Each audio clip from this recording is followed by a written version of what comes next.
Alors, je sais pas à quelle heure vous regardez la vidéo, mais je vous souhaite une bonne année 2026 si vous n'avez pas vu de vidéo depuis 2026.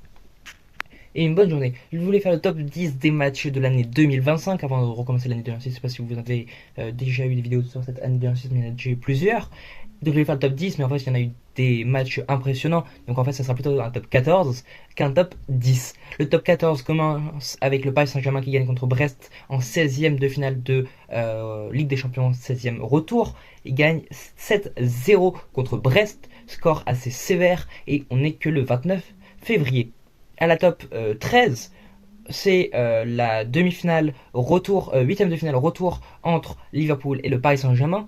Et c'est le dernier match européen de Diogo Jota et avec un Donnarumma héroïque. C'est un match gravé dans les mémoires au-delà du score. Et pour le top 12, le Barça contre le Real Madrid. Le Barça gagne 3-2 contre le Real Madrid en finale de Coupe du Roi. C'est un superbe match fini en prolongation avec un coup franc de Kylian Mbappé qui est assez rare. Et Mbappé bat le record sur cette saison de Ronaldo sur sa première saison. Le top 11, c'est toujours avec le Real Madrid, Arsenal contre le Real Madrid, victoire 3-0 du Arsenal avec deux coups francs magnifiques de Declan Rice le 7 avril. C'est un match marquant et spectaculaire de la part d'Arsenal. Le top 10 maintenant.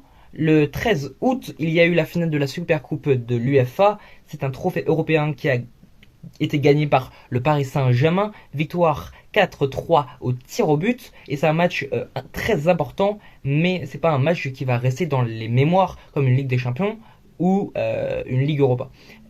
Le top 9, c'est le Portugal qui gagne la Ligue des Nations au tir au but le 8 juin contre l'Espagne. C'est un match à tension et Ronaldo, c'est son troisième trophée avec le Portugal et le troisième trophée de toute l'histoire du Portugal. Là, en top 8, on retrouve Aston Villa contre le Paris Saint-Germain, victoire 4-1 de Aston Villa, score cumulé 4-5. Donc le Paris Saint-Germain gagne quand même, mais est prêt de se faire éliminer par Aston Villa.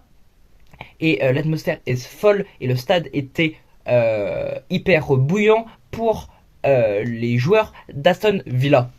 En top 7, on retrouve encore le Paris Saint-Germain contre Arsenal, la demi-finale, le retour, le 7 mai. Arsenal gagne 2-1. C'est un match assez tactique, avec pas beaucoup de buts. C'est un très beau match de Ligue des Champions. Et le Paris Saint-Germain se qualifie pour la finale. Encore le Paris Saint-Germain, parce que c'est une année incroyable pour le Paris Saint-Germain.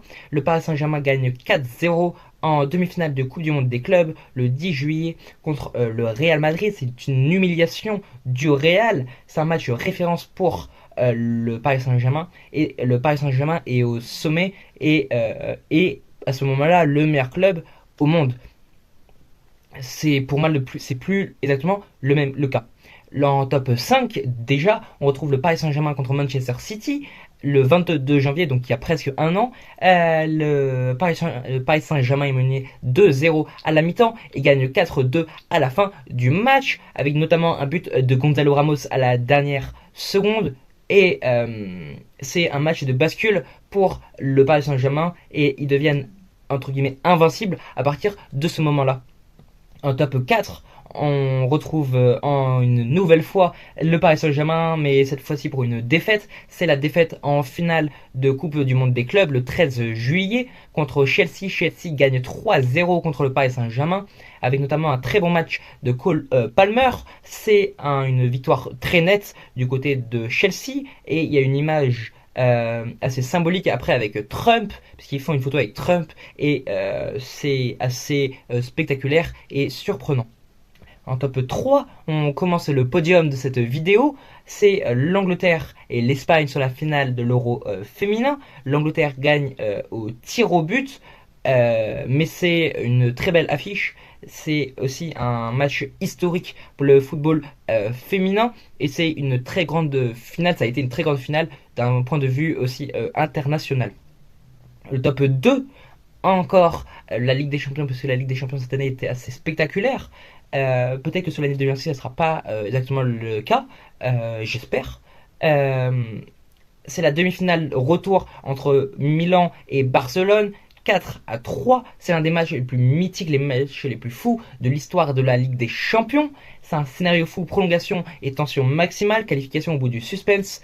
Et c'est un match légendaire, même pour les gens neutres, comme moi j'avais regardé des bouts du match de manière neutre, et c'est vraiment un match spectaculaire. Et maintenant on retrouve peut-être un match que vous aviez déjà pensé sur cette vidéo, et c'est un match pour moi incroyable et on ne pourra pas l'oublier. C'est la finale de la Ligue des Champions, la première Ligue des Champions du Paris Saint-Germain, la victoire 5-0 contre l'Inter de Milan. La victoire s'était déroulée à Munich le 31 mai. C'est un score absolu, c'est une victoire absolue, il n'y avait pas de jeu. C'est une domination totale du point de vue du côté du Paris Saint-Germain. C'est pour moi le match numéro 1 de l'année sans débat possible. Et c'est la plus large victoire de finale d'une Ligue des Champions. On se retrouve donc sur fin de l'année 2026 pour voir les matchs, les référents de cette année 2026. La vidéo c'était sur les matchs de l'année 2025. On se retrouve donc aussi bientôt pour une autre vidéo pour cette année 2026. Et j'espère qu'il y aura aussi de très bons matchs comme ceux proposés dans cette vidéo sur donc cette année 2026.